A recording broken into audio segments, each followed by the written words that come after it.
Hi everyone! In this video, we're going to look at solving quadratic equations by factoring.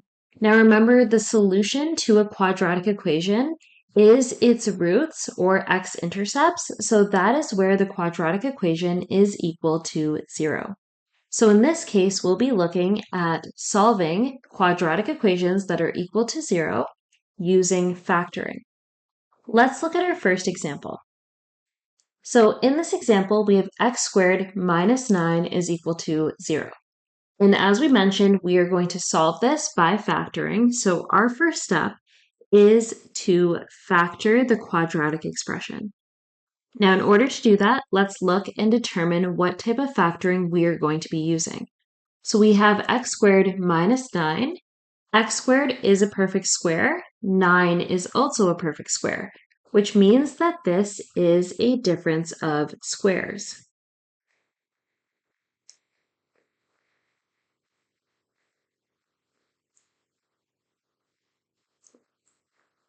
Once you identify that, think about how you factor a difference of squares. We want to take the square root of the first term, which is x squared. That's going to give you an x. Then take the square root of the second term, which is 9, which is going to give you a 3.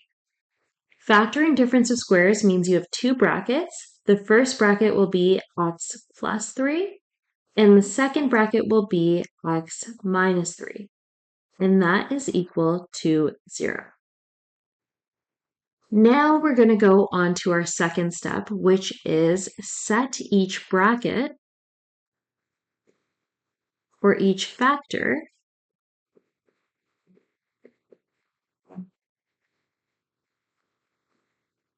equal to 0. So why we do this is because when you have two things being multiplied by each other and the result is 0, that means either the first thing, so the first bracket in this case, x plus 3 is equal to 0, or the second bracket, x minus 3 is equal to 0.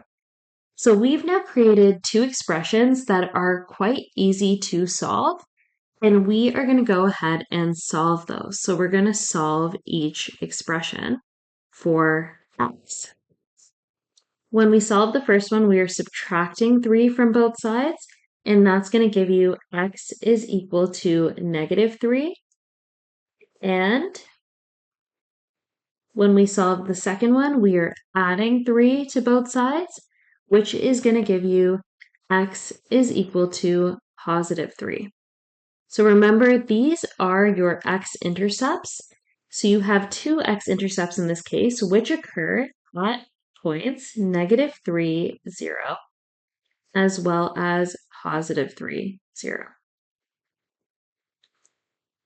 Let's look at our next example.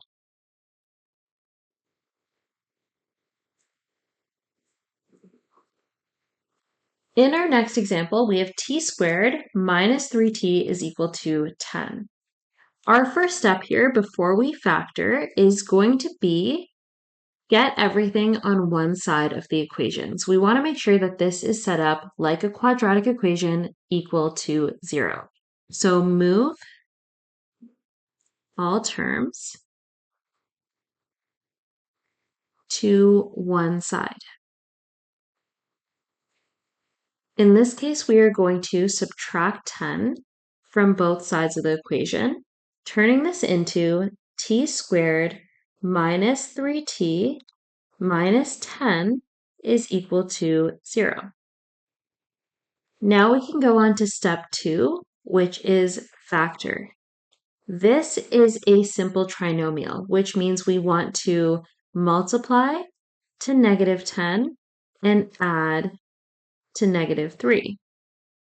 So think about two numbers that can work here, and you should come up with negative 5 and positive 2.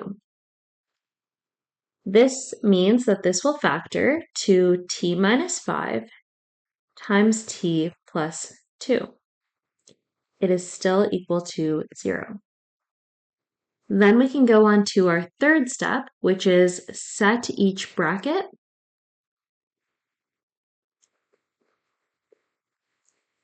equal to 0.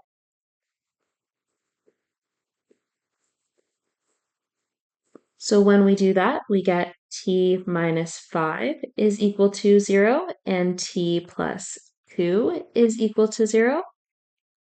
And finally, step 4 is going to be solve for x.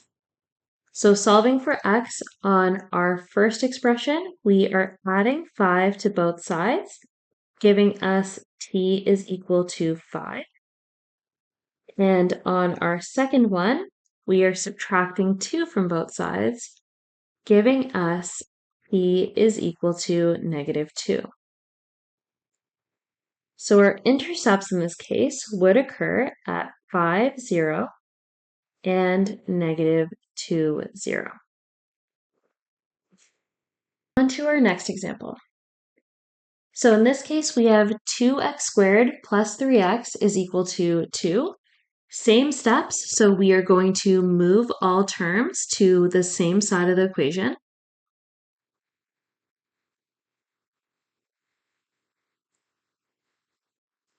In this case, we are subtracting 2 from both sides. That means that this will be 2x squared plus 3x minus 2 is equal to 0. Then we get to step 2, which is factor. When we factor this, we can look and see that it is a complex trinomial. So if we're factoring this using the method that we are used to, we are going to do 2 times negative 2, which is negative 4, which is what they have to multiply to, and they have to add to positive 3. So two numbers that can work are 4 and negative 1. We're going to go ahead and put those back in, getting 2x squared plus 4x minus x minus 2 is equal to 0. Splitting that down the middle then, so that we can factor by grouping. What's common between the first two terms is 2 and x, leaving us with an x plus 2. What's common between the second two terms is a negative 1, leaving us with an x plus 2. Which means fully factored, this expression works out to 2x minus 1 times x plus 2 is equal to 0. We go to step 3, set each bracket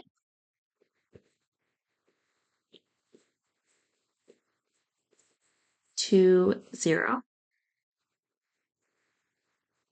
So that means 2x minus 1 is equal to 0, and x plus 2 is equal to 0. And then finally, we solve for x. So solving for x, we are going to add 1 to both sides, giving us 2x is equal to 1, and then divide by 2, which will give us x is equal to 1 over 2. On our other side, our other expression, we are going to subtract 2 from both sides, giving us x is equal to negative 2. So our answers in this case are x is equal to 1/2 and x is equal to negative 2. Remember, this means that your intercepts would be at 1 over 2, 0, and negative 2, 0. Let's do one more example of this. Just like in the previous one, we are going to start by moving all terms to one side. So in this case, we are subtracting 14 from both sides, leaving us with 8m squared plus 24m minus 14 is equal to 0. Now, in this case, I'm noticing that 8, 24, and 14 are all even numbers. So I can make this easier by dividing every single term by 2, including the 0. And that will turn this into 4m squared plus 12m minus 7 is equal to 0. So now we have lower numbers when we get to our second step, which is factor. When we factor this, we need two numbers that multiply to 7 times 4, so that'll be negative 28, and add to positive 12. And those numbers will be positive 2 and negative 14. So when we factor this, we are going to put those numbers back in. 4m squared plus 2m minus 14m minus 7 is equal to 0. And then split it in half so that we can factor by grouping. What's common between the first two terms is 2m, leaving us with a 2m plus 1.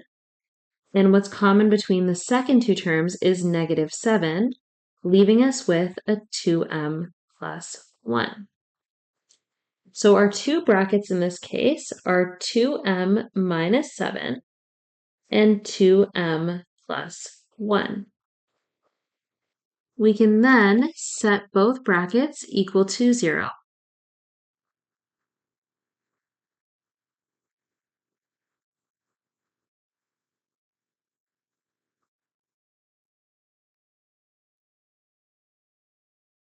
Which means we have 2m minus 7 is equal to 0 and 2m plus 1 is equal to 0. And finally, we can solve for m. When we do that, we have 2m minus 7 is equal to 0, so 2m is equal to positive 7, and m would be equal to 7 over 2. On our second one, we have 2m is equal to negative 1, which means m is equal to negative 1 over 2. So our intercepts in this case will be 7 over 2, 0, and negative 1 over 2, 0.